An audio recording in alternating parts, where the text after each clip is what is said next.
함께 말씀을 나누도록 하겠습니다.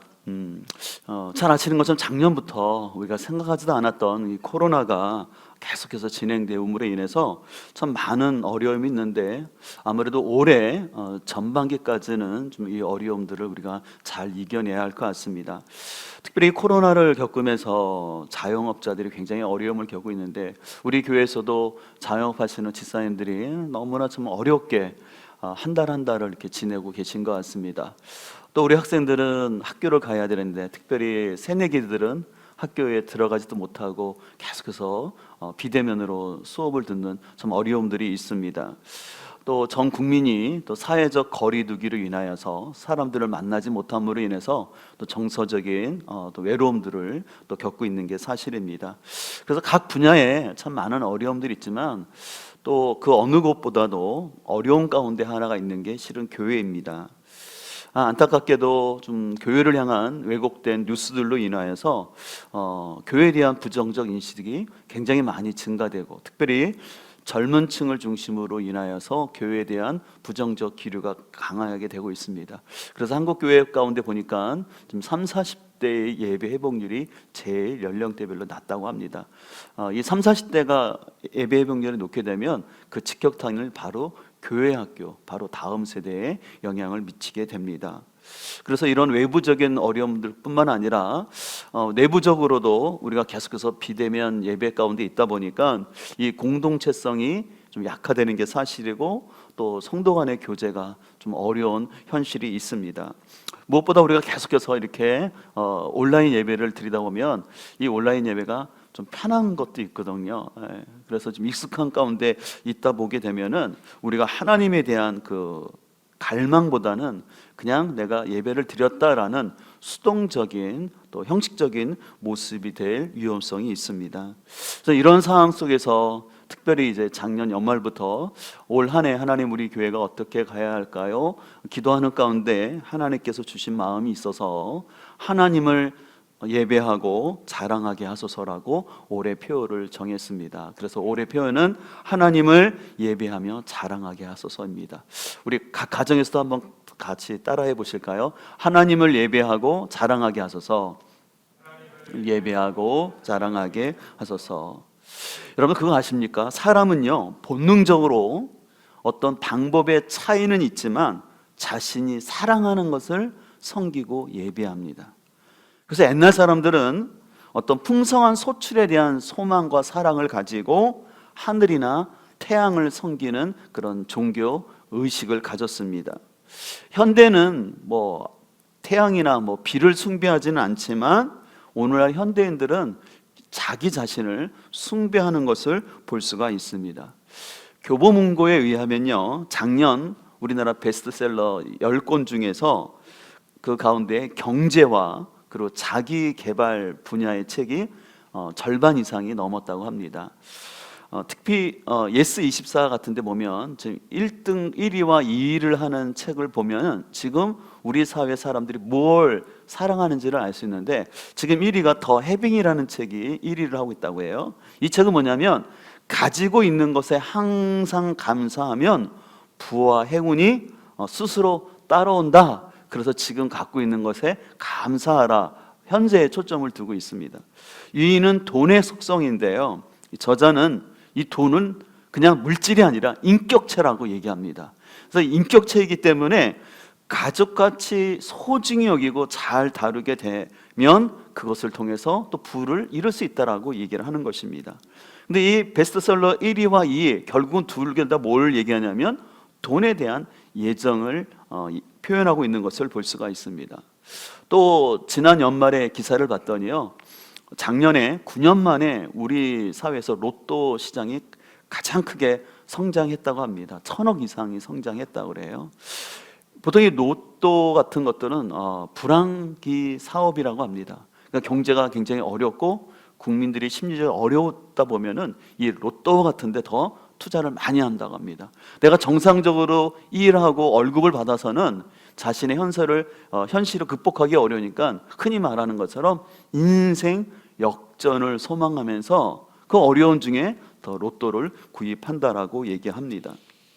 이렇게 지금 오늘 우리 사회는 이 코로나로 인하여서 각 분야에서 어려움을 겪을 뿐만 아니라 양극화되는 지금 사회 구조 속에서 특별히 젊은이들 같은 경우도 주식과 부동산에 대한 관심과 공부가 많이 증대되고 있습니다.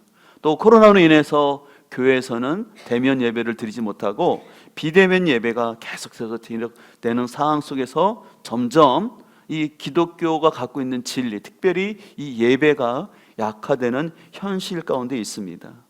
그래서 저는 이러한 현실 가운데서 오늘 중심으로 올 한 해 우리가 어떻게 하나님을 예배해야 할지 그 은혜들을 오늘 좀 주제 설교 차원에서 함께 나누고자 합니다. 오늘 105편은요 교훈시라고 합니다. 그래서 교훈시인데 이스라엘의 역사를 통해서 하나님의 은혜를 기억하면서 하나님을 찬양하고 예배할 것을 말하는 시입니다.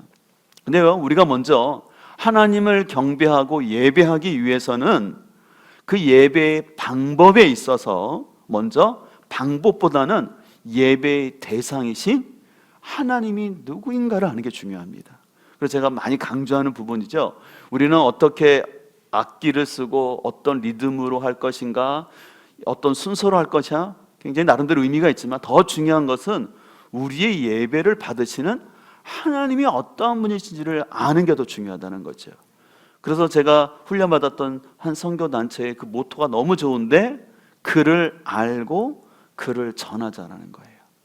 우리는 대부분 하나님을 전하고 전도하는 데 포커싱을 많이 두는데 실은 그거보다 더 중요한 것은 하나님이 어떠한 분인지를 아는 게 중요한 거죠. 그래서 하나님이 어떠한 분인지를 알고 그 분을 더 예배할 때 그 하나님 마음을 가지고 우리가 선교하고 또 봉사를 하게 되는 것입니다. 기독교는요, 흔히 다른 종교에서 생각하는 것처럼 신을 달래고 얼레서 내 삶의 화는 피하고 복을 구하는 종교가 아닙니다. 기독교는 하나님의 성품과 행하신 일들을 기억함으로 인하여서 자원하여서 드리는 예배가 기독교 예배의 핵심이라고 말할 수 있습니다. 기독교 예배는요, 억지로 드리는 것이 아니에요. 자발적이에요. 근데 그 자발적 예배가 되기 위해서는 그 하나님이 어떠한 성품인가를 알고 그리고 하나님이 어떠한 일을 행하셨는가를 우리가 기억해야지만 하나님 앞에 자발적인 예배가 되는 거예요. 다시 말해서 하나님이 어떠한 성품인지를 잘 모르고 또 하나님이 어떠한 일을 행하셨는지를 내가 알지 못하는 가운데서 예배를 드리게 되면은 그 예배는 지루한 예배가 되고 어떻게 보면 자발적인 예배가 되지 못합니다. 그래서 오늘 본문 5절과 6절은 이렇게 말합니다. 그의 종 아브라함의 후손 곧 택하신 야곱의 자손 너희는 그가 행하신 기적과 그의 이적과 그의 입의 판단을 기억할지어다 라고 말하고 있어요. 오늘 시인은 무엇을 기억하라고 말하고 있냐면 바로 하나님께서 이스라엘을 택하여 구원하시고 그들 가운데 기적을 행하셨던 하나님을 기억하라고 오늘 105편에서 전체적으로 얘기하고 있습니다. 그래서 하나님께서는 먼저 이스라엘 백성들을 택하셨다라는 것이에요. 이 택하셨다라는 것은 뭐냐면 하나님의 은혜와 주권이 있다라는 것이에요. 여러분, 택함 속에는요 지독한 하나님의 사랑이 담겨져 있는 거예요. 수많은 민족이 있지만 그 가운데 하나님이 이스라엘을 택하셨어요. 근데 그 택함은 결코 차별이 아니라 하나님의 은혜라는 거예요. 그리고 하나님은 그 택하신 백성을 수많은 기적과 이적을 통하여서 하나님이 어떠한 능력을 가지신 것인지를 이스라엘 역사를 통해서 우리에게 교훈하고 있습니다. 근데 무엇보다 하나님은 어떤 하나님이냐면 하나님께서는 약속하신 언약을 아주 신실하게 지키시는 하나님입니다. 그래서 여러분들 성경 피셨으니까 105편 8절을 보게 되면 언약이라는 단어에 동그라미를 치시면 좋겠어요. 그는, 그러니까 하나님은 그의 언약, 곧 천대에 걸쳐 명령하신 말씀을 영원히 기억하신 분이다 라고 말씀합니다. 또 9절을 보게 되면 이것은 아브라함과 맺은 언약이고 라고 되어 있어요. 하나님은 아브라함과 맺은 언약을 지키시는 분이라는 거예요. 또 10절, 야곱에게 세우신 율례 곧 이스라엘에 행하신 영원한 언약이라 라고 말씀하시면서 우리 하나님은 어떤 하나님이냐면 하나님께서는 말씀하시고 그리고 그 말씀하신 언약을 기억하실 뿐만 아니라 기억한다라는 것은 지키시는 하나님이라는 것이죠. 그래서 오늘 105편의 결론이 되는 42절을 한번 보실까요? 42절을 보게 되면 이렇게 말씀하고 있습니다. 이는 그의 거룩한 말씀과 그의 종 아브라함을 기억하셨음이로다 라는 것이에요. 이것은 뭐냐면 하나님께서 약속하셨던 언약을 온전히 성취하셨다라고 말씀하고 있습니다. 여러분, 여기서 기독교 예배가 다른 종교와 다른 차이점이 나타나는데요, 우리 기독교 예배는 어떤 신비주의나 어떤 감정에 이어서 항월경을 추구하는 것이 아니라 기록된 말씀을 통해서 하나님을 예배하는 거예요. 그래서 우리가 하나님을 예배할 수 있는 근거는 뭐냐면 이 성경 말씀 가운데 기록되어진 하나님의 성품 그리고 하나님의 행하심인데, 특별히 그 하나님이 말씀하시는 하나님이고 그 말씀하신 하나님은 그 말씀을 신실하게 지키시는 하나님이라는 것이에요. 그래서 그 말씀이 우리의 삶의 기반이 되어서 예배를 드리기 때문에 흔들림이 없는 거예요. 나의 느낌이나 내가 오늘 예배를 드릴 때 오늘 찬양이 좋았어, 아니면 오늘 목사님 말씀이 내게 가슴에 와닿았어, 실은 그게 중요한 것이 아니라 우리의 모든 예배의 출발점과 마지막은 기록된 말씀, 하나님의 언약이에요. 그렇기 때문에 이 예배는 완전한 거예요. 그렇기 때문에 우리의 예배의 중심 가운데도 다른 것이 아니라 이 말씀이 중심이 되어야 할 줄 믿습니다. 근데 이런 하나님의 말씀을 기억하지 않을 때 그것은 바로 공동체와 개인의 위기로 다가오게 됩니다. 그래서 그 다음 편인 이 106편은 105편과 짝이 되는 그 시편인데요, 106편 13절은 이렇게 말씀하고 있어요. 그러나 그들은 그가 행하신 일을 곧 잊어버리며 그의 가르침을 기다리지 아니하고 광야에서 욕심을 크게 내며 사방에서 하나님을 시험하였다라고 얘기합니다. 그래서 15절의 결론을 보면 그러므로 여호와께서는 그들이 요구한 것을 그들에게 주셨을지라도 그들의 영혼은 어떻게 됐냐면 쇠약하게 됐다고 했어요. 오늘 106편에 나오는 이스라엘 백성들은요, 하나님이 아브라함과 하신 약속을 신실하게 지키셨음에도 불구하고 그 하나님의 약속을 기억하지 않았을 때 그들의 삶 가운데 어려움이 나타나는 거예요. 특별히 그들에게는 물질적 어려움도 나타나지만 실은 물질적 어려움보다 그들의 영혼이 쇠약해져서 그들이 먹을 게 없다고 부르짖음으로 말미암아 하나님이 주셨긴 주셨지만 그들의 중심인 영혼은 굉장히 쇠약해졌다라고 얘기하고 있습니다. 그래서 우리 신앙 가운데 참 중요한 것은 뭐냐면 하나님이 우리에게 베푸신 그 은혜를 기억하는 것입니다. 근데 그걸 어떻게 기억할 수 있어요? 다시 말씀 가운데 있는 것이에요. 그런 차원에서 저는 올 한 해 우리 공동체가 더욱더 하나님의 말씀을 중심으로 해서 하나님을 예배하고 이 하나님을 자랑할 수 있는 우리 공동체가 되기를 주님의 이름으로 축복합니다. 이 같은 차원에서 21년도에 우리가 더 하나님을 예배하고 자랑하기 위해서 4가지 예배를 우리 공동체 함께 적용하고자 합니다. 그런 차원에서 여러분 강단에 포 워십 플러스라는 단어를 이렇게 만들어 놨어요. 그래서 오늘 이 시간에는 4가지 예배가 어떤 예배인지를 함께 살펴보고자 합니다. 첫 번째 우리가 올 한 해 집중하기 원하는 것은 바로 공적 예배입니다. 공적 예배라는 것은 교회에서 정한 예배로서 주일과 수요, 금요, 또 새벽, 목장 예배를 우리 교회에서는 공적 예배로 정해놨습니다. 여러분 이스라엘 역사를 보게 되면요, 아브라함 족장 시대 때부터 구약 성경 전반에 걸쳐 이스라엘 백성들은 공적으로, 다시 말해서 함께 모여서 예배 드렸음이 많이 기록되어 있어요. 역대하 8장 13절을 보게 되면 그래서 모세의 명령을 따라 매일의 일과대로 안식일과 초하루와, 초하루는 한 달의 첫날을 말하는 거죠. 정한 절기, 곧 1년의 세 절기, 무교절과 칠절과 초막절을 드렸더라. 보니까 이스라엘 백성들은 그들의 삶 가운데 매일의 일과대로 안식, 오늘날로 말하면 주일을 지켰을 뿐만 아니라 또 한 달에 한 번씩 초와 월상 예배를 그들은 지켰고, 또 하나님이 이스라엘 남자들에게 특별히 1년에 세 번의 중요한 절기를 지키라고 말씀하셨다라는 것이죠.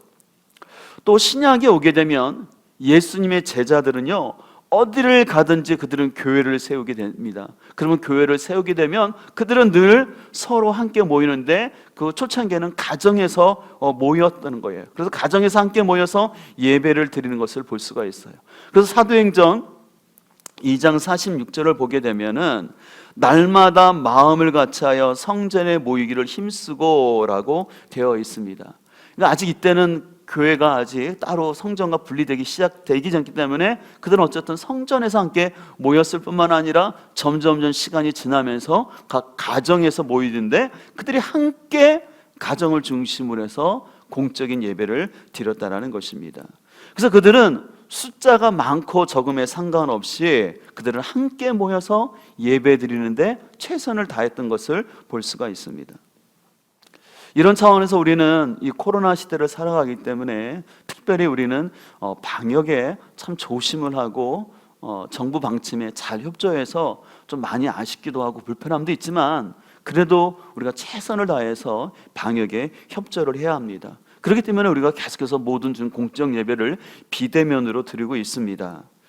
그러나 한 가지 우리가 기억해야 될 것은, 우리는 그렇다고 해서 이 비대면 예배가 모든 예배인 것처럼 생각하지 마시고, 우리가 다시 함께 모여서 예배할 것을 기대할 뿐만 아니라 또 지금 여러분들이 각 가정에서 드리는 그 예배 가운데도 여러분들이 최선을 다하면서 그건 역시도 하나님 앞에 드리는 공적 예배라는 마음을 가지시고, 여러분들이 개개인 가정에 있지만 우리가 같은 시간에 함께 드리면 그것이 공적 예배가 되는 것이죠. 그래서 여러분들 소망하는 것은 계속해서 여러분의 삶 가운데 이 공적 예배에 대한 사모함을 가질 수 있기를 소망합니다. 하나님은 어느 곳에나 계셔요. 어느 시간에 계세요. 그래서 언제든지 내가 하나님을 찬양할 수 있고 또한 기도할 수 있어요. 그러나 실은 우리가 함께 모여서 회중이 찬송할 때 여러분들 그 은혜가 있지 않습니까? 오늘 지금 본당에 몇 분 안 계세요.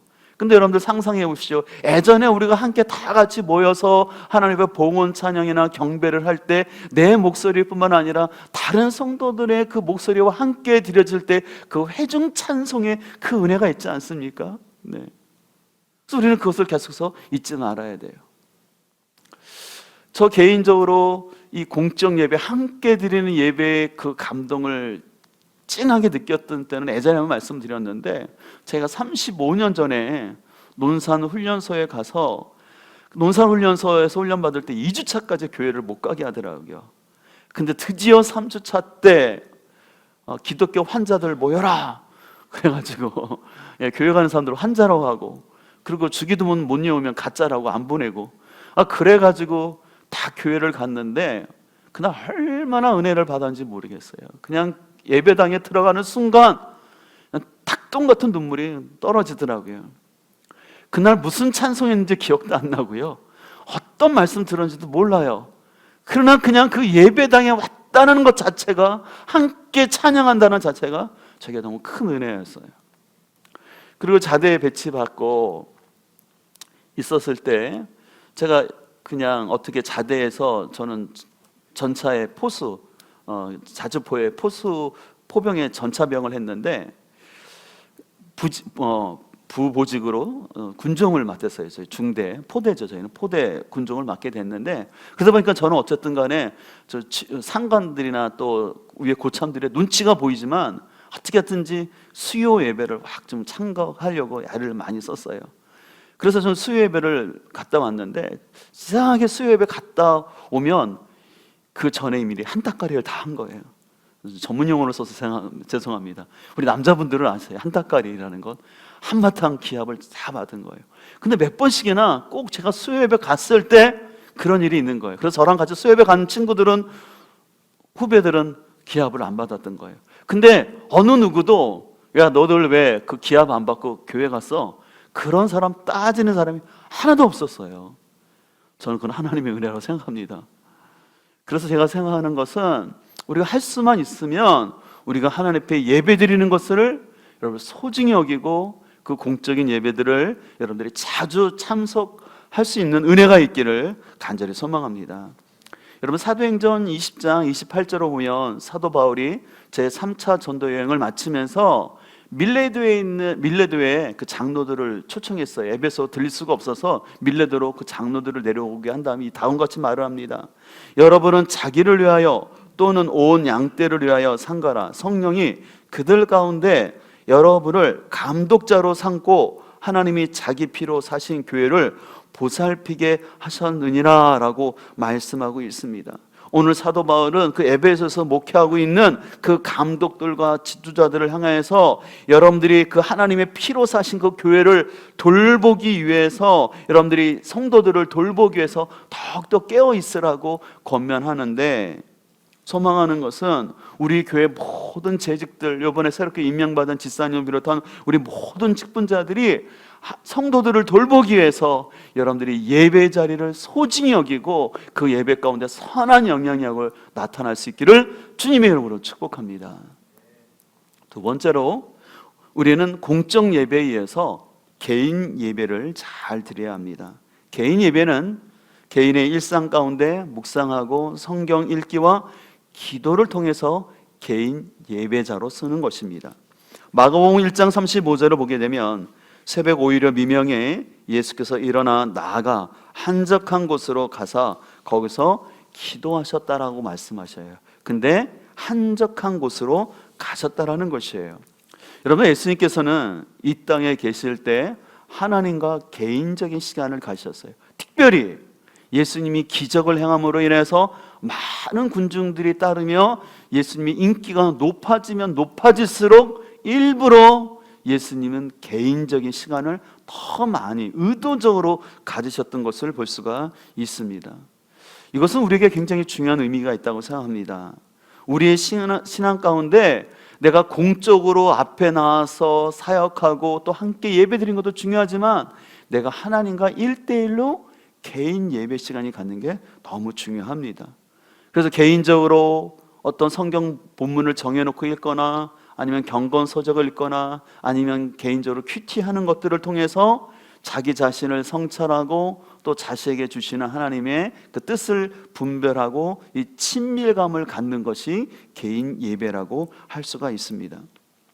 저 개인적으로는 아침에 일어나면 제가 거실에서 제 스탠드를 켜놓고 1시간 정도 제가 책을 읽는 시간을 의도적으로 갖는데 저는 그 시간이 제일 평안하고 좋아요. 정신도 맑고 또 내용도 깊이 들어와서 굉장히 좀 좋아합니다.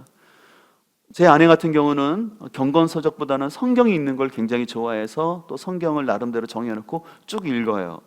그래서 개인 경건 예배는요, 개인의 영성의 컬러에 따라서 어떤 사람들은 책을 보는 걸로, 어떤 사람은 조용히 음악을 듣는 걸로 할 수 있어요. 어떻든 간에 중요한 것은 뭐냐면 개인적으로 하나님과의 친밀함을 갖는 것이 너무나 중요하다는 것입니다.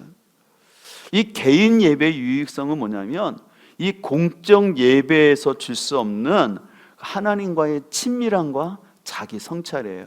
우리가 공적 예배를 통해서도 은혜 받는 것들이 많지만 때로는 저 개인적인 것 같은 경우 제가 아마 목회자다 보니까 그런지 몰라도 개인 예배를 통해서 제 자신을 많이 점검하고 특별히 책을 읽으면서 제 자신을 돌아볼 수 있는 시간이 있어서 저는 굉장히 좋습니다.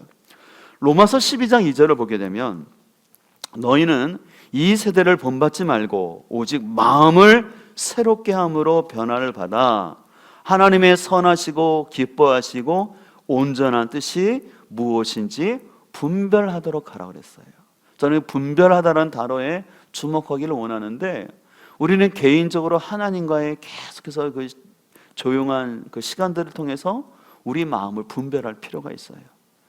내가 어떤 사역을 함에 있어서 내가 열심히는 하고 있는데 혹시 중요한 것을 놓치고 있지는 않은지, 내가 하나님께 예배 드린다고 하는데 혹시 내 예배 가운데 하나님께서 아쉬워하는 점은 없는지를 우리가 개인적으로 있어야지만 실은 그걸 들을 수가 있습니다.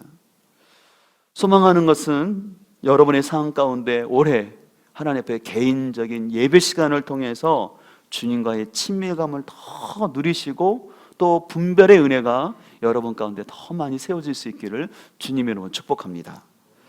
세 번째로 우리는 가정 예배를 세우기를 원합니다. 가정 예배는 말 그대로 가정에서 가정의 인도자와 함께 예배를 드리는 것이죠. 제가 누누이 강조하지만 성경은 가정에서의 신앙 교육을 제일 많이 강조합니다. 그래서 신명기 6장 6절을 보게 되면 오늘 내가 내게 명하는 이 말씀을 너는 마음에 새기고 내 자녀에게 부지런히 가르치며 집에 앉았을 때든지 길을 갈 때든지 누워 있을 때든지 일어나 있을 때든지 이 말씀을 강론할 것이다 라고 말씀하고 있어요. 그래서 오늘 신명기 통해서 하나님께서는 우리가 어떤 특정한 시간만이 아니라 가정의 일상의 생활 모든 것을 통해서 자녀에게 말씀을 가르치라는 것이에요. 그러나 여러분들 한 가지 오해하지 마실 것은 여러분들 어떤 자녀의 어떤 습관들을 고쳐주기 위해서 말씀으로 아이들을 공격, 디스하지는 않았으면 좋겠어요. 만약에 아이가 좀 늦게 일어난다 그럴 때 잠언서를 가지고 게으른 자는 이렇다라고 하나님 말씀하지 않았니? 아이가 우울한다고 해서 데살로니가 가서 항상 기뻐하라고 그랬는데 너 왜 기뻐하지 않니? 이런 부모는 없는 줄 믿습니다. 여러분 절대 하나님 말씀이 아이들에게 짜증스럽게 들려서는 안 돼요. 그래서 우리 아이들에게 하나님 말씀으로 그들을 잘 전체적인 맥락에서 가르쳐야지 절대 말씀을 가지고 아이들을 이렇게 짜증나게 하지 않기를 바랍니다. 근데 어쨌든 중요한 것은 뭐냐면 어쨌든 간에 자녀 교육의 1차적인 책임은 가정에 있다는 것이에요. 그렇다고 해서 교회가 방관하지는 않습니다. 교회에서 최선을 다해서 도울 겁니다. 특별히 올해는 여러분 각 가정에서 가정 예배가 잘 세워질 수 있도록 좀 멘토링처럼 해서 좀 가정 예배가 좀 잘 드려질 수 있도록 돕고자 합니다. 여러분들 이번에 우리가 1월 달을 시작하면서 누가복음을 큐티를 시작하게 되는데 저는 이번에 누가복음을 보면서 특별히 1장에 그 침례 요한이 모태로부터 성령 충만함을 받았다는 말씀이 굉장히 와닿더라고요. 몇 번씩 읽었던 말씀이었지만 이번에는 그게 더 들어왔어요. 그래서 1장 마지막 부분 보면 그 엘리사벳이 침례 요한을 잉태한 다음에 5개월 동안 사람들에게 드러나지 않고 조용히 있었다는 것이에요. 근데 저는 그 조용히 있었을 때 뭐 했을까? 엘리사벳이 아마 하나님께 주신 말씀도 있겠기 때문에 더 많이 기도하지 않았을까? 그래서 그 기도함으로 인해서 침례 요한은 모태로부터 성령 충만한 아이가 되어서 우리 예수님이 오실 길을 잘 준비한 하나님께 쓰임받는 일꾼이 된 줄 믿습니다. 저는 그런 의미에서 우리 자녀들이 가정에서부터 이런 영적인 것들을 충만히 경험할 수 있기를 소망합니다. 그래서 여러분들 가정 예배가 잘 이루어지게 되면요 신앙뿐만 아니라 우리 아이들의 정서를 굉장히 건강하게 할 수 있어요. 근데 문제는 가정 예배를 드리는 방법에 있어서 많은 부분들이 부담을 가지셔요. 근데 여러분들 알다시피 우리 교회는 매일 성경 아주 큐티하잖아요. 그래서 여러분들 가정 예배 드릴 때 설교할 필요 없어요. 그냥 매일 성경 가지고 이렇게 같이 나누면 돼요. 간단히 저희 가정에서 하는 방법을 소개해드리면 저희는 함께 모이면 먼저 찬양을 합니다. 예전에는 주의 인자는 끝이 없고를 계속 하다가 요즘은 찬송가로 바꿨어요. 왜냐하면 아이들이 어리다 보니까 CCM을 많이 아는데 찬송가를 잘 모르는 것 같아서 일주일 동안 한 가지 찬송만 해요. 그래서 어느 때는 1절을 하고 그 다음 날은 2절 하고 어느 때는 다 할 때도 있고 상황에 따라서 그 찬송가를 일주일 동안 쭉 하는 거예요. 그래서 찬송합니다. 그 다음에 큐티 본문을 돌아가면서 읽습니다. 그 다음에 함께 개인 묵상하는 시간을 잠깐 주고 함께 나눔의 시간을 가져요. 그 나눔을 한 다음에 이제 기도 제목, 각자의 기도 제목을 나누고 또 우리 부모님을 위해서 기도할 것, 또 우리 성도들 중에 급한 기도가 있으신 분들을 위해서 기도해요. 그러면 그 시간이 길지가 않아서 15분이면 되는 거예요. 대신에 이제 순서자는 늘 돌아가면서 하고요. 요즘 같은 경우에는 아침에 일어나면 거실이 추워서 저희는 안방으로 오라고 합니다. 그러면 안방 침대에 다 와요. 그러게 되면 저희 안방에 있는 이불을 다 그 이불 속에 들어가서 옛날처럼 내 식구가 그대로 있어요. 그럼 거기서 함께 나누는 거예요. 이러면 절대 가정 예배 드린다 그래서 옷을 또 넥타이를 메고 그럴 필요 전혀 없어요. 부담 갖지 마세요. 중요한 것은 뭐냐면 아이들에게 하나님의 말씀을 가지고 나누는 거예요. 그래서 이런 가정 예배가 잘 되게 되면 신앙의 전수뿐만 아니라 아까 말한 것처럼 아이들의 정서에 굉장히 도움이 많이 돼요. 왜냐하면 솔직하게 얘기하기 때문에요. 근데 이것은 어려서부터 하면 훨씬 효과가 좋습니다. 그래서 지금 주일학교 또 유치부에 있는 가정들이 있으니까 여러분 꼭 올해부터 가정 예배를 실시하십시오. 혹시 도움이 필요한 것이면 언제든지 연락 주시면 교회에서 돕도록 하겠습니다. 그래서 여러분들 소망하는 것은 여러분의 삶 가운데 이 가정 예배가 우리 모든 성도들의 가정 가운데 꼭 이루어질 수 있기를 주님의 이름으로 축복합니다. 네 번째 마지막으로는 일터에서의 예배입니다. 에베소서 6장 5절은 이렇게 말합니다. 종들아 두려워하고 떨며 성실한 마음으로 육체의 상전에게 순종하기를 그리스도께 하듯 하라. 눈가림만 하여 사람을 기쁘게 하는 자처럼 하지 말고 그리스도의 종들처럼 마음으로 하나님의 뜻을 행하고 기쁜 마음으로 섬기기를 주께 하듯 하고 사람들에게 하듯 하지 말라. 오늘 에베소서는 우리가 구체적으로 어떻게 삶 속에서 예배하는지를 말하고 있는데요. 앞서 우리가 살펴봤던 공적인 예배, 개인 예배, 또 이 가정 예배의 결과는 결국은 일터의 예배에서 열매로 저는 나타난다고 생각합니다. 여러분, 일터의 예배라고 해서 여러분 단순히 내가 직장 생활하면서 거기서 성경을 읽거나 거기서 뭐 큐티를 하는 거나 아니면 찬양을 많이 하는 게 얘기하는 건 아니에요. 일터에서 예배는 내가 성경을 읽지 않고 내가 찬양을 부르지는 않지만 공적인 예배와 개인 예배와 가정 예배를 통해서 여러분들에게 경험되어진 하나님 말씀이 여러분의 삶으로 드려지는 거예요. 어떻게 보면 모든 예배의 열매가 결국은 일터에서 나타나도록 해야 되고, 그렇기 때문에 어떻게 보면 영적인 싸움이 있을 수도 있습니다. 제가 오산에서 사역할 때 매월 1일이 되면 그 사업장에 가서 예배를 드렸던 일이 있는데요. 그 안수 집사님 가정은 참 모범적인 분이셨는데, 특별히 그 사업장을 가게 되면 사업장 한 코너에 예배 드릴 수 있는 공간이 따로 만들어 놔셨어요. 그래서 십자가도 걸어놓고 조그만 강대상도 있어요. 그래서 제가 거기서 예배 드리는 걸 참 좋아했는데, 단순히 그 직장에서 한 달에 한 번 예배 드렸다는 게 좋은 게 아니라 그 집사님들이 직장 생활을 할 때 그 사업장의 CEO로서 그 직원들에게 선한 영향을 끼치기 때문에 그래요.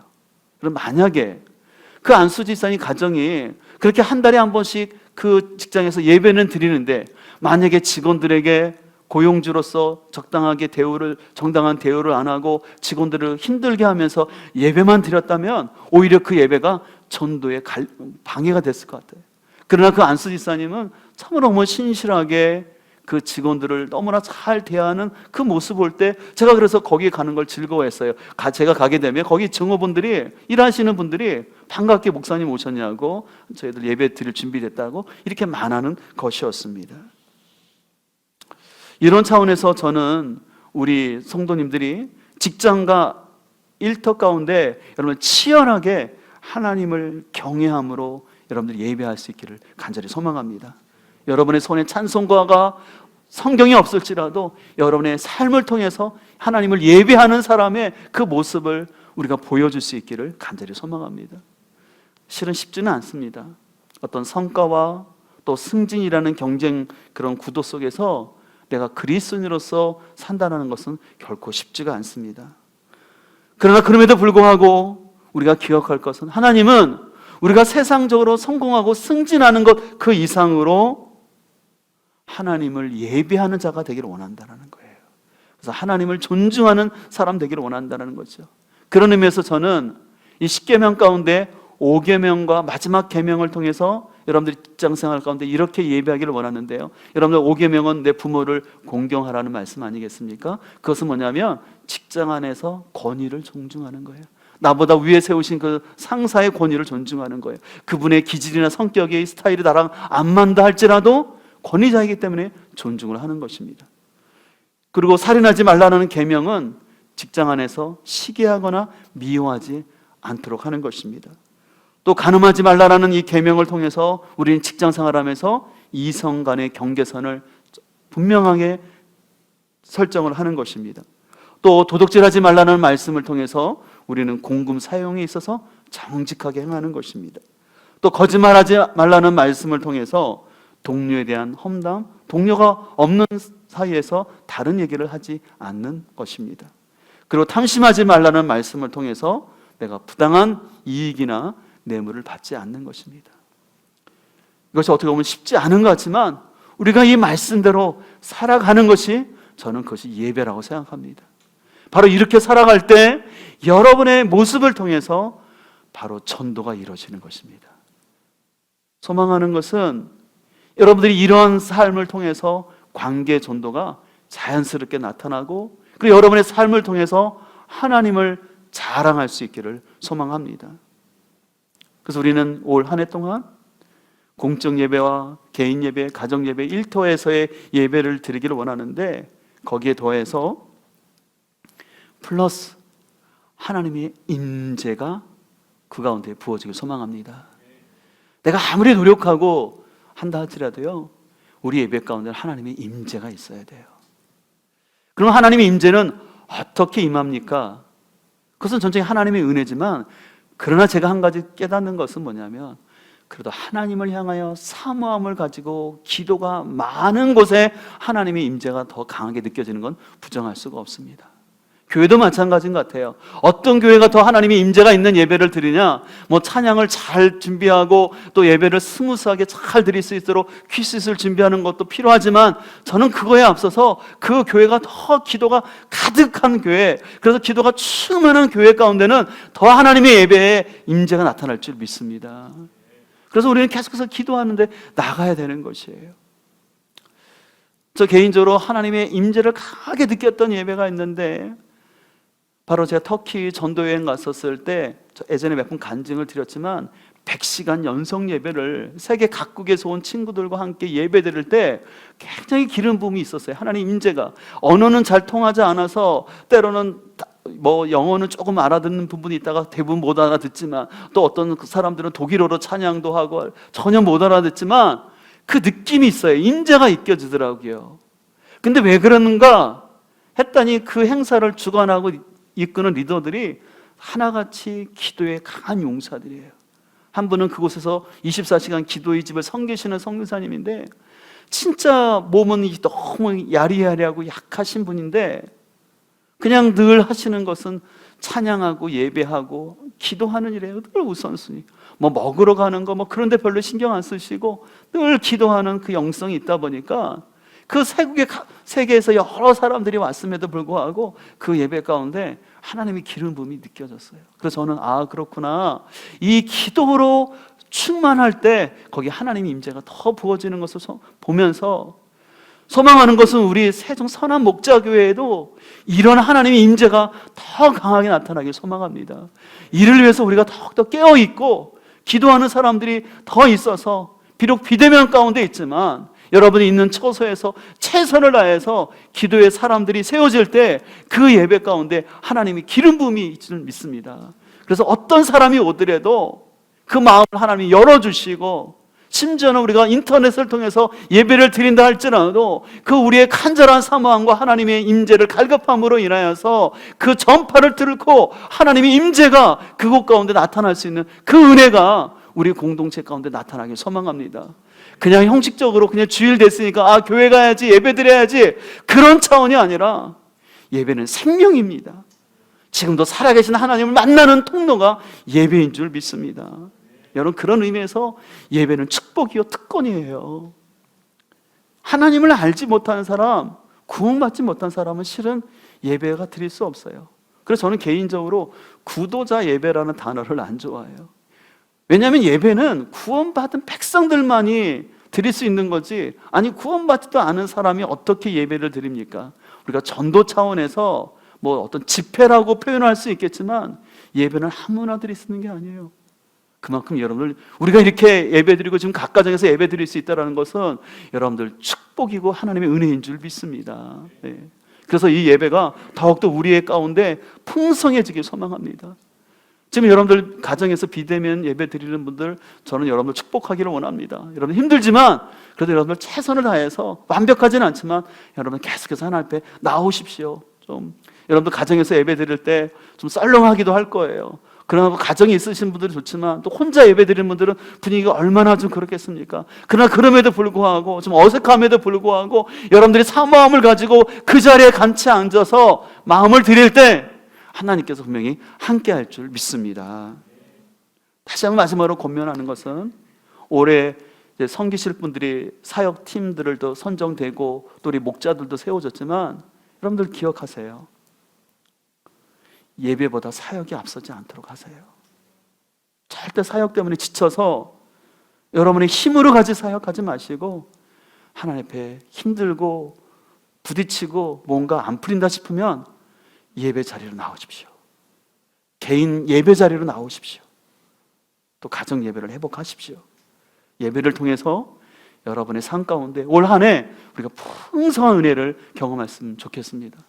오늘 설교 시작하면서 베스트셀러에 대한 얘기를 잠깐 했지만 사람은 자기가 사랑하는 것을 예배한다고 말씀드렸지만 올해 여러분의 베스트 키워드는 워십이 되길 소망합니다. 할 수만 있다면 포워십이 여러분 가운데 아름답고 풍성하게 세워지는 축복이 오늘 예배드리는 모든 성도님들에게 가득하기를 주님의 이름으로 축복합니다. 이 시간 함께 찬양하기를 원하는데요, 우리 각 가정에서 다 같이 일어나셔서 함께 찬양했으면 좋겠습니다. 선한 능력이라는 찬양입니다. 우리가 비록 어려운 시기를 보내고 있지만 우리 주님께서는 선한 능력으로 함께 하시고 우리가 다시 모여서 함께 그 예배할 날을 기대하면서 믿음으로 나아가도록 하겠습니다. 주 선한 능력으로 안으시네.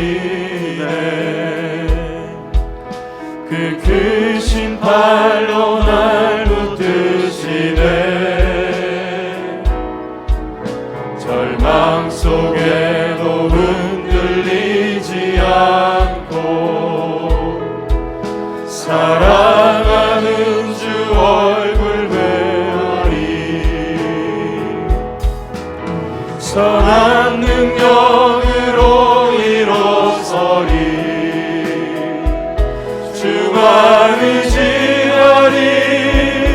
믿음으로